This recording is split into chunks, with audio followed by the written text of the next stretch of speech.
What would you do if the woman who baked your husband's birthday cakes tried to poison you at dinner? I remember the exact moment I knew something was off. It was a Saturday evening in Richmond, Virginia. We were seated around the long mahogany dining table that Dolores, my mother-in-law, loved to brag about. Candlelight flickered gently, casting shadows on the floral wallpaper and reflecting off the polished silverware. Eric, my husband, was already halfway through his plate of baked ziti, his favorite. It looked perfectly normal, bubbling cheese, crisped edges, red sauce with just the right hint of basil. Mine looked gray, pale, lifeless. Dolores slid the plate in front of me with a smile so sweet it curdled in my gut. "I made this just for you, dear," she said. The scent hit me immediately, metallic, bitter, not even close to the aroma of baked pasta. My stomach turned. I looked up to find Dolores watching me too closely, waiting. That's when the chill crept into my spine. "My name is Lauren McCauley. I'm 39 years old, a public school teacher from North Carolina. And for 6 years, I've been married to Eric Harrison, the man I love, the man whose mother never once truly accepted me." Dolores made sure of that. From the very first day she met me, I was the girl from nowhere, not a debutante, not from money, not worthy of the Harrison name. What I wanted was simple to be accepted into the family. What I got instead was 6 years of polite sabotage comments about my cooking, snide remarks about my background, condescending advice wrapped in fake kindness. And now, this plate smells different, I said, casually lifting the fork. "Oh, it's a family recipe," Dolores replied, eyes twinkling in a way that made my skin crawl. "Passed down from generations of strong women. I thought you'd appreciate something unique." I didn't take a bite. Instead, I reached into my purse beneath the table and quietly opened my voice recorder app. Something about the way she was looking at me, too eager to, still set off alarms in my head. "You made this version just for me?" I asked lightly. "Of course, Lauren," she said, her smile stretching too wide. "After all these years, I figured it was time to share something special, just between us girls." Her voice didn't sound maternal. It sounded gleeful, anticipatory. The fork trembled slightly in my hand. As I poked at the pasta, I noticed green flecks that definitely weren't parsley or oregano. They looked strange, almost synthetic. I leaned in, trying to identify the scent, but the closer I got, the more nauseating it became. Sharp metallic like wet pennies in ammonia. Across from me, Eric was oblivious, scrolling through his phone with one hand and twirling pasta with the other. The contrast between our meals couldn't have been more obvious. "Eric's stomach is so delicate," Dolores said too quickly. "I wouldn't want to upset it. But you always seem so adventurous." I forced a smile and set the fork down. "That's thoughtful of you," I said. "Tell me more about the herbs. I've never seen anything quite like them." Her expression darkened just a touch, but her voice stayed syrupy. "Oh, just something I foraged," she said, from the woods behind the house. "Rare herbs, very potent. You won't forget them." I looked at her hands. They were trembling not from age, but from anticipation. She wanted me to eat. She was waiting for it. And that's when I knew this wasn't some quirky mistake. This wasn't an overly eager home cook showing off. This was premeditated. This was dangerous. My heart thudded painfully against my ribs as I fought to keep my face neutral. If I panicked, she'd know. If I refused, she might lash out. So I leaned into the act. "Did you say foraged?" "That's impressive," I said, twirling another bite and pretending to examine it. "I've always wanted to learn more about local herbs." Her eyes glittered. "Oh, I did lots of research," she said proudly. "Tested a few on those stray cats that hang around outside. Wanted to make sure they weren't too strong." My breath caught. Stray cats. Tested them. The way she said it, so casual, so unconcerned, made my blood run cold. Eric still hadn't looked up. Not once. I stood up carefully. "Excuse me for a second," I said. "Need to use the restroom." Dolores nodded her smile, not faltering for a second. I could feel her eyes on my back as I walked down the hallway. Once the bathroom door was locked, I didn't hesitate. I called 911. "My mother-in-law may be trying to poison me," I whispered. "She served me food that smells wrong and admitted to using substances from the woods behind her house stuff she said she tested on animals." The dispatcher's tone shifted instantly. I gave them the address and added, "I haven't eaten it." I also have her recorded making some pretty chilling comments. "Stay on the line," they said. "Officers are on the way." I sent a quick text to my friend Danielle, an off-duty officer I trusted with my life. "Danielle, emergency, at Eric's mom's house. She's trying to poison me. Police on the way. Please come if you can." I flushed the toilet for effect, took a steadying breath, and returned to the dining room. Dolores's expression didn't change. "Feeling better?" "Dear, much," I replied, sitting back down and lifting my fork again. "Before I dig in, I'm just so curious. These herbs, you said they're rare." Her eyes gleamed. "Oh yes, most people can't handle them, but I thought you might be different." I gave her my brightest smile. "Well, I do love a challenge." Outside, I heard the sound of car doors slamming. Dolores frowned. "Who could that be?" she murmured, getting up to check the window. The doorbell rang. Then came the knock. "Richmond Police Department. Ma'am, we need to speak with you." Dolores turned slowly to face me. "You called the police," she whispered. I stood up, calm and clear. I certainly did. I wish I could say that moment calling the police was the first time I felt truly unsafe around Dolores. But it wasn't.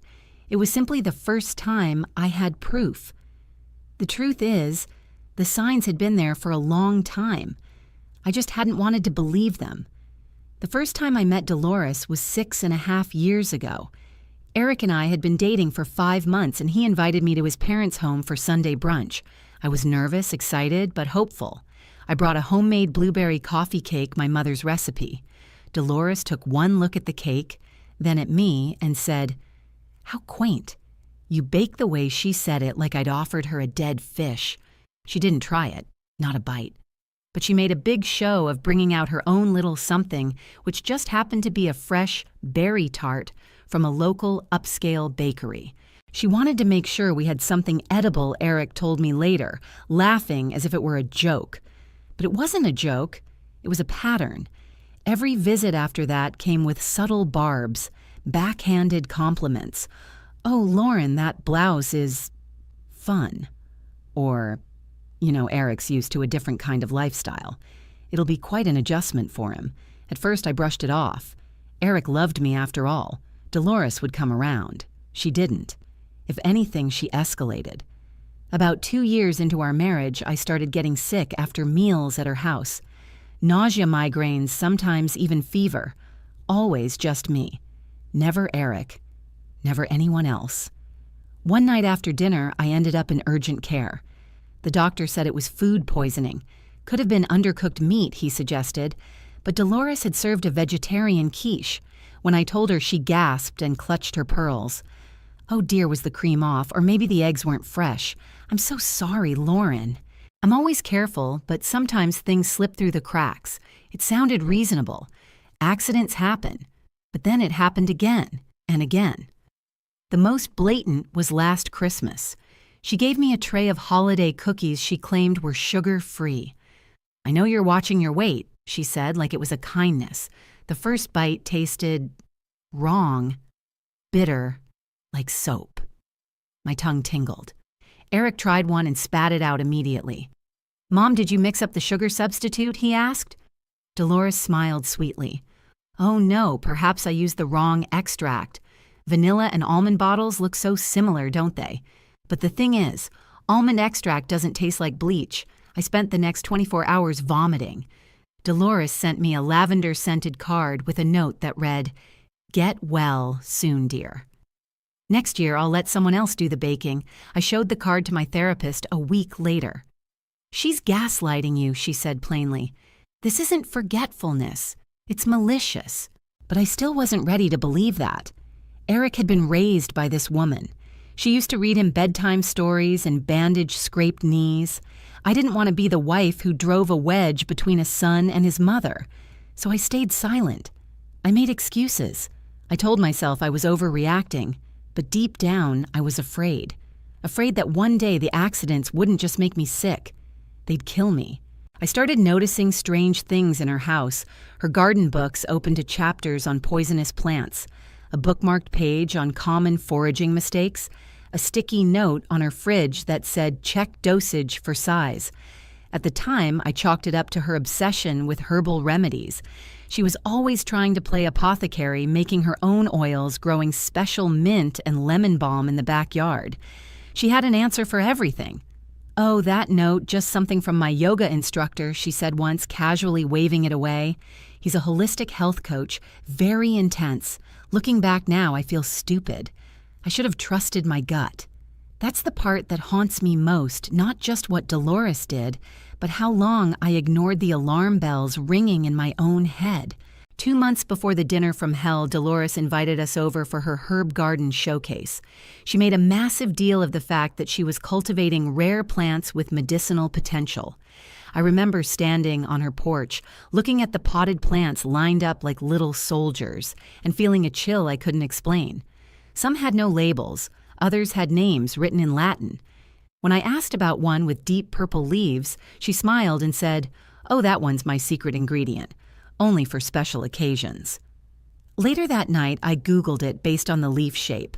The results, digitalis purpurea, foxglove, used to treat heart failure in small doses, can cause cardiac arrest in larger ones, I told Eric. He laughed.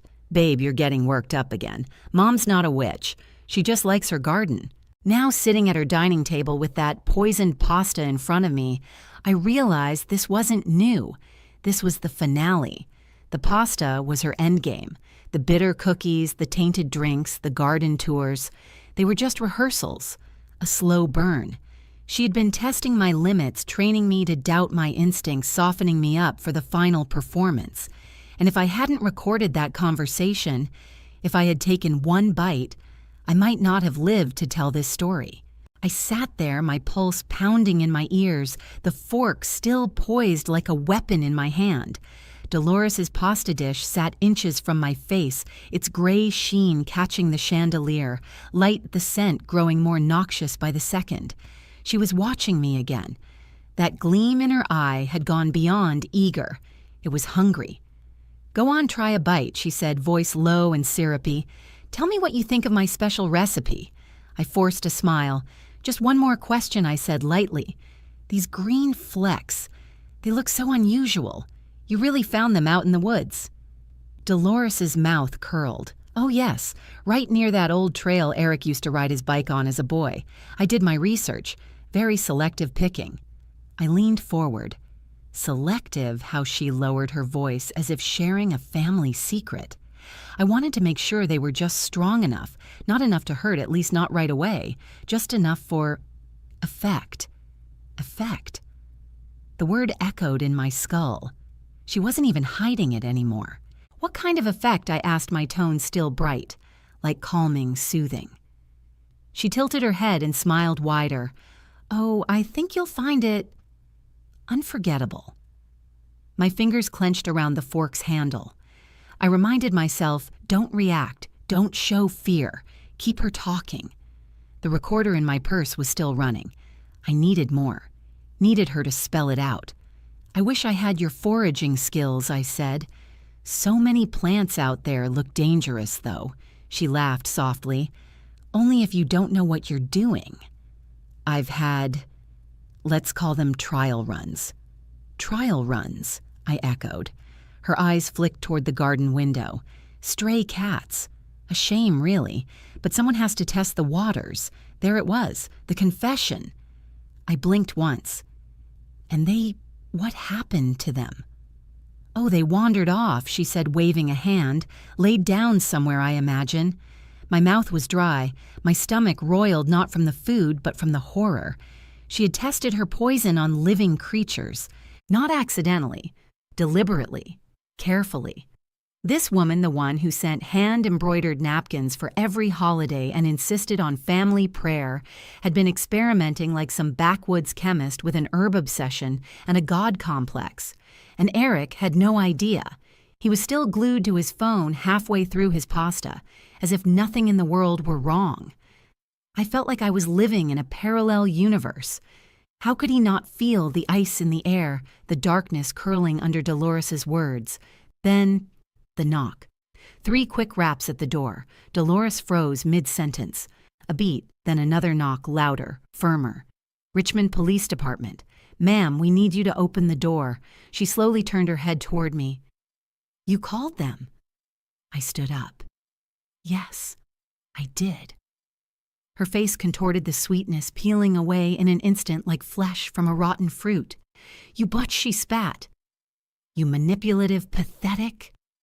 I raised my voice over hers. "You admitted on tape to foraging toxic herbs and testing them on animals. You called this meal an experience I'd never forget. You've been trying to hurt me for months." Eric finally looked up. Wait, what? He blinked. "What's going on?" I didn't answer. The front door opened. I saw 2 officers step inside. One was Officer Martinez, the other Officer Chen, and behind them, like a miracle, was Danielle off duty, but fully alert, her badge clipped to her jeans, and her eyes locked onto mine. "Lauren," she said, walking toward me. "Are you okay? I didn't eat it," I said, voice trembling now that the danger was real, not just hypothetical. "The food's still there. My phone recorded everything," she confessed. Danielle nodded. Step away from the table. Dolores's face was twisted into something feral. "You believe her?" "Over me," she shrieked. "I have lived in this town for 30 years. I run the charity gala. I bake for the women's shelter." Danielle was calm. "You also just admitted on record to foraging unknown substances and testing them on animals." Officer Martinez stepped forward. "Ma'am, we're going to have to ask you to move away from the food. We need to secure the scene." "I want a lawyer," Dolores snapped. "This is outrageous." "Of course," he said. "And your lawyer can meet you at the station. But we need to investigate these claims." Danielle turned to Eric, who looked pale and confused. "She said your mother served her food with unknown substances, that she's been sick before, that the green flecks in this dish aren't herbs. We're going to have the meal tested." Eric looked at our 2 plates. Mine untouched and grayish green, his half-finished and perfectly normal. The realization began to dawn. Mom," he said softly. "What is this?" Dolores turned to him with pleading eyes. "Eric, she's lying.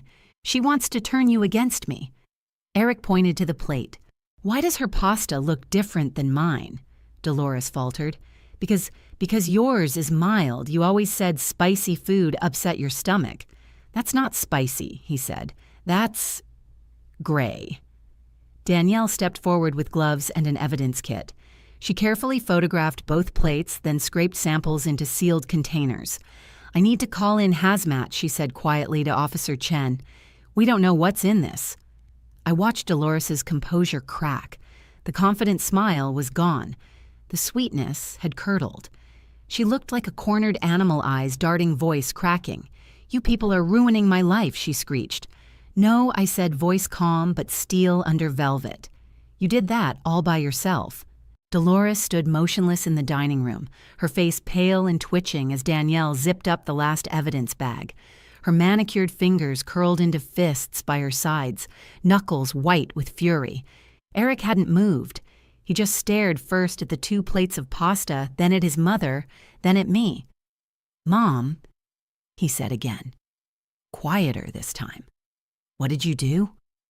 Dolores didn't answer. She kept flicking her gaze toward the officers, her chest rising and falling rapidly like a trapped animal, realizing the cage had already closed. Officer Martinez finished photographing the table, then turned to her gently. "Ma'am, we'll be taking these samples to our lab for testing. In the meantime, we need you to remain here while we finish securing the scene." Dolores tried to laugh, but it came out dry and fractured. "This is absurd. You'll see. It's all just a misunderstanding. Lauren has always been dramatic. I have a recording," I said simply. I pulled my phone from my purse, opened the voice memo app, and tapped play. Her voice filled the room. Let's just say they'll give you an experience you'll never forget. I found them in the woods. Very selective picking. I tested them on some of the stray cats. Someone has to test the waters. The room was dead silent except for the soft hum of the refrigerator and the sound of Dolores's voice, cold, confident, and damning.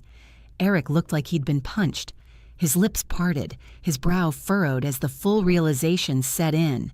"You tested poison on animals," he whispered. "I was protecting you." Dolores said suddenly, her tone sharp. "You don't understand. She was ruining your life." He flinched. "You tried to kill my wife." The words hit the room like a grenade. "I did what I had to do," she snapped. "You were slipping away from me. I gave you everything, Eric. I raised you alone after your father died. I made you, and you threw me aside for her." I turned to Danielle. "There's more. She has books, notes. There was a spiral notebook in the pantry labeled Botanicals last time I was here." Danielle nodded and called Officer Chen. "Search the pantry. Top shelf. She's methodical. If she planned this, she documented it." As Chen disappeared down the hall, Dolores exploded. "You have no right to search my house. You need a warrant. You gave verbal consent when we entered, ma'am." Officer Martinez reminded her, "We're acting on a credible threat to life and there's potential evidence of ongoing harm to animals and humans. Your cooperation is appreciated." Dolores let out a choked sound and slumped into the nearest chair. Her perfectly curated image had finally unraveled. Within minutes, Officer Chen returned holding a spiral-bound composition notebook with a floral cover. Found it. He passed it to Danielle, who carefully slipped on gloves and opened to the first page. Her brow furrowed. Then her eyes widened. "She wasn't just playing herbalist," Danielle murmured. "This is a research log." She held it up so Eric and I could see. Meticulously dated entries filled each page in Dolores's elegant handwriting. Tested foxglove blend on milk. Taste masked with peppermint oil too strong. Lauren only ate half of cookie batch. Note reduced bitterness with brown sugar. Pokeweed worked better. No vomiting, just dizziness. Increased dosage by 15% next time. Eric staggered backward. She was testing, tracking symptoms on Lauren. She was experimenting, Danielle said grimly, and she was escalating. Then Officer Chen's radio crackled.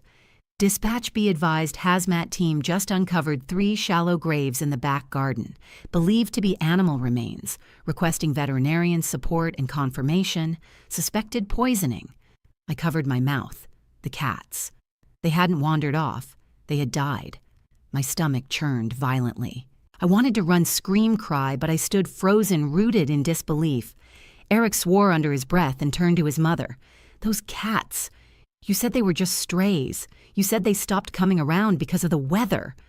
Dolores's voice was hollow now. "They were old, sick. I was doing them a favor." "No," he said, his voice shaking. "You were practicing." Danielle gently closed the notebook. "Ma'am, based on what we've seen, you are now being placed under arrest for attempted poisoning, animal cruelty, and reckless endangerment. You have the right to remain silent." "I am a pillar of this community," Dolores shrieked. "You people have no idea who you're dealing with. You're dealing with the truth," I said, stepping forward, "and for once it's louder than your lies." Danielle guided Dolores up, and Officer Chen began reading her rights in full. She didn't resist, but she didn't go quietly either. "You destroyed this family," she spat at me. "You wormed your way into our lives like rot." "No," Eric said softly. "You did that the moment you decided my wife didn't deserve to live." After she was escorted out, Eric collapsed onto the couch like a man aged 20 years in an hour. He stared at nothing. Danielle came over and crouched in front of me. "We'll have the pasta tested. We'll catalog the notebook, log the animal remains, and submit the recording. With all this, the DA will have everything they need." "Thank you," I whispered. "You saved me." "No," she said. "You saved yourself. You trusted your gut. You stayed calm. That's what saved your life tonight." I looked over at Eric. He was crying silently. "I should have seen it," he whispered. "God, Lauren, I'm so sorry. I just, I didn't think she'd ever, I know I said. I didn't either. But deep down, I had always suspected. I just hadn't wanted to believe someone could hate me so much for simply existing. The story made headlines across the state before Dolores even saw the inside of a courtroom. Socialite mother-in-law accused of poison plot, baked ziti and betrayal in Richmond, woman records own poisoning attempt at dinner table. But none of the headlines captured what it felt like to sit in that courtroom weeks later and face the woman who had tried to kill me. Dolores Harrison had always been meticulous. Her hair was always perfectly styled. Her jewelry matched her shoes. Her voice was soft and measured until it wasn't. But on the day of her trial, all that poise cracked. She sat at the defendant's table in a pale blue cardigan, her hair frizzed at the temples, her eyes darting as the courtroom filled with spectators and press. Eric sat beside me. His suit hung looser than usual, like he'd shrunk in the months since her arrest. His face was gaunt. Exhaustion clung to him like fog. "I still don't understand how I didn't see it," he whispered. "I think part of you did," I said gently. "You just didn't want to." He didn't argue. The prosecutor began with the voice recording, Dolores's own words played back for the jury. I tested them on some of the stray cats. Most people can't handle them, but I thought you might be different. Something just between us girls. Then came the photos, the side-by-side comparison of the two pasta dishes. Mine gray and flecked with unnatural green, his warm and red and comforting. And then came the journal. Danielle took the stand and held it up for the jury. Each page was displayed on a screen, handwritten logs of toxicity symptoms, dosage, timing. Lauren reacted to 1 TSP of pokeweed extract with dizziness and nausea. Next time, blend foxglove with oil to reduce bitterness. Add crushed mushroom cap in pasta sauce for slower onset. I watched the jury's faces change with each entry. Shock, disgust, horror. Then came the veterinarian who confirmed that the cats buried in the garden had all died from the same combination of substances found in my food: pokeweed, foxglove, and something even more lethal, Amanita virosa, destroying angel, a mushroom so toxic that even a small amount could lead to liver failure and death. Dolores had blended it into a sauce she intended me to eat for dinner. She hadn't just tried to hurt me. She had planned to end me quietly in her own home with the same fork and knife she used for holidays. The prosecution rested its case with a powerful statement. This wasn't a crime of passion. This was slow, calculated, cruel. This was a woman who spent over a year crafting the perfect poison and smiling while she served it. Dolores's defense attorney argued situational insanity, blaming an alleged medication interaction menopause and a supposed fear of losing her only son. She was overwhelmed, he said. Empty nest syndrome, untreated grief. She lost her husband, then feared losing her son. But the notebook destroyed any hope of sympathy. There was no spiral into madness. There was structure, timing, revisions, scientific precision. And then it was my turn. I took the stand and told my story, every meal, every insult, every time I walked away from her house with a stomachache and a pit of dread. I told them about the cookies, the mild mix-ups, the herbal showcases. I told them about the night I recorded her, the night I realized I was never going to be good enough for her, unless I died. Eric testified too. He didn't try to hide his shame. I didn't believe my wife, he told the court. I made excuses for my mother. I told myself Lauren was exaggerating, that she was just being sensitive. I thought I was keeping the peace, but I was really enabling a nightmare. He described Dolores's perfectionism, her obsession with appearances, her simmering contempt for outsiders. She wrote about my wife like a lab rat, he said, voice cracking. She documented her suffering. She was proud of it. When he stepped down, he didn't return to the gallery. He walked out of the courtroom and didn't come back. The verdict took less than 3 hours. Guilty on all counts. Attempted first-degree murder. 3 counts of felony animal cruelty. Premeditated use of toxic substances. Tampering with food intended for human consumption. Dolores didn't cry. She didn't beg. She just sat there unmoving as if refusing to acknowledge the court's authority. But as the judge read out her sentence, 25 years with no chance of parole, she finally turned toward me. "You destroyed my family," she whispered loud enough for only me to hear. I met her gaze and said evenly, "No, you destroyed it the moment you decided I was better off dead." The bailiff took her away. She didn't look back. After the trial, reporters swarmed. People reached out from all over the country. Strangers wrote letters saying I had a toxic mother-in-law too, but I never thought it could go that far. But behind closed doors, it wasn't over, because while Dolores was in prison, my marriage was already crumbling. Already. The day the trial ended, I thought I'd finally feel peace. Justice had been served. Dolores was behind bars. The world knew the truth. But when I returned home that night, the silence in our house felt heavier than ever. Eric didn't come back with me. After giving his testimony, he disappeared, not in a dramatic way, just quiet. He left the courthouse with nothing but a single sentence: "I need time." I understood, but I also knew it wasn't time he needed. It was clarity, and maybe accountability. We tried for a few weeks. Therapy sessions, apologies, long conversations that always circled back to the same aching truth. For 6 years, he hadn't believed me. Not when I got sick, not when I voiced my suspicions, not when I begged him to see the signs. Instead, he'd told me I was overreacting, that I misunderstood his mother, that I was too sensitive, and every time he'd dismissed me, I had swallowed it down. I told myself he meant well, that it wasn't that bad. That I could manage. But that's the thing about betrayal, it doesn't always shout. Sometimes it whispers so softly that you don't even know you're bleeding until you're already on the floor. 6 months after the trial, we signed divorce papers. It wasn't dramatic. No fights, just quiet agreement. "I will never stop being sorry," Eric said, voice shaking, "and I'll never stop being grateful that you survived her." I nodded. "I survived both of you." He blinked, and for the first time, he didn't try to explain. He just nodded back. We parted ways in silence. I moved back to North Carolina, to a little town outside Charlotte, where no one knew my name or my story.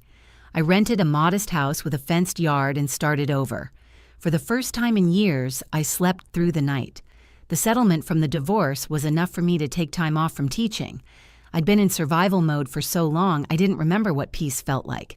But healing wasn't a straight line. I couldn't eat anything I didn't make myself. I flinched when I saw anything green in food, spinach, herbs, even innocent parsley. I stopped eating at restaurants. I scrubbed my kitchen twice a day, and I had nightmares. Not of Dolores screaming or being arrested, but of her smiling, serving me tea, handing me a cookie, that saccharine voice whispering, "Just for you." It took time and help. I started therapy again, joined a women's support group for survivors of emotional abuse and manipulation. We called it the Gaslight Club. The first rule: if you had to ask yourself if it was real, it probably was. I volunteered at an animal shelter too. Caring for creatures that had been abandoned or hurt, it grounded me. It reminded me that recovery was possible. There was a little orange tabby that arrived half-starved and shaking. I named her Clementine. She'd been dumped by someone who didn't want her anymore. For weeks, she hid under furniture, but eventually she climbed into my lap and purred. That was the day I knew I was going to be okay. I also started a garden, not for beauty or show, but for control.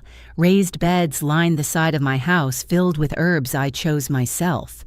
Basil, thyme, rosemary, nothing wild, nothing foraged. Everything labeled, everything safe. And slowly, I reclaimed my instincts. That little voice inside me, the one I'd been taught to doubt, to silence, to second guess, I started listening to it again. The same voice that whispered something was wrong with the cookies, the pasta, the way Dolores looked at me, the voice that saved my life. Sometimes I still get letters, reporters wanting interviews, women sharing their own stories, people asking how I knew. And I tell them the same thing every time: your gut is not your enemy. If it feels wrong, it probably is. Trust it. Dolores tried to poison me, slowly, methodically, with a smile on her face, but what she really tried to kill was my sense of worth, my sanity, my voice. And she failed, because the truth found its way out. Because I documented, I recorded, I remembered. Because I stopped minimizing what I felt. Because I chose to survive and then to live. Looking back now, I know this: I will never be the same woman I was before Dolores tried to destroy me. I'm fiercer, sharper, less trusting, but more self-assured. I know how to protect myself. I know how to fight quietly. And I know that sometimes surviving someone's hate teaches you more about love than anything else. Love, I learned, isn't soft words or family titles. Love is action, belief, protection. And if someone refuses to believe you when you're crying for help, that's not love. That's neglect dressed in comfort. So to anyone out there still questioning whether what they feel is real, whether they're being too sensitive, whether the way someone treats them is just how they are, listen to yourself. You are not imagining it. You are not too much. You are not paranoid. You are being warned. And if you need to walk away, call for help, or leave a dinner table behind, do it. Your life is worth more than someone else's comfort. Mine was, and I'll never forget it again. Have you ever been gaslit or dismissed by someone you trusted? Did your instincts save you before it was too late? Share your story below. If this story struck a nerve, like, subscribe and share. You never know who might need to hear that their voice is worth trusting.